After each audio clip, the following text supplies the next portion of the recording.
welcome to session 12 of our series on the secret to contentment. Today we're back in the book of Romans, but we're in Romans chapter 8, and probably a verse that I quote most in everyday life. It is Romans 8:28, and this is what it says for us to hear and to live by this truth, because it says that, and we know that for those who love God, all things work together for good for those who are called according to his purpose. So here's a promise of God that when we choose to give him our heart and to love him with our lives and desire to live for him, and tune into Bible Genie as an example for that we would really, more specifically, open up his word daily and allow his truth of the Bible to speak and really minister to who we are each day, then we can expect that no matter what happens to us, whatever circumstance we find ourselves in, that God has allowed it and that he is faithful to work all things together for good.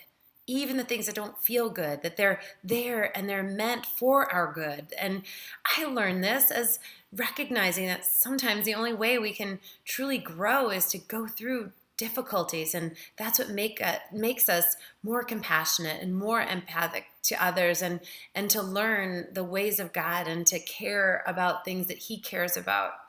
Sometimes we can't learn that unless we go through challenging times, and that is part of God's plan for us, that he would use even the most difficult circumstances for our good, and that we can hold on to this promise that if we truly love him and seek to serve him and do our best and leave the rest to him, then he will use every situation that we encounter for our ultimate good, even when it doesn't feel that way, because God's word is true. It's not, we learn in the Bible too that we are not supposed to trust our feelings all the time, because they waver in through moment by moment. We could feel one thing and then feel another. So that's why our feelings have to be really placed in front of God's truth to see what is actually right and true for us to think on. And so I hope you're encouraged today, knowing that God does work all things together for our good, for us, because we love him and we have been called according to his purpose as his children to live out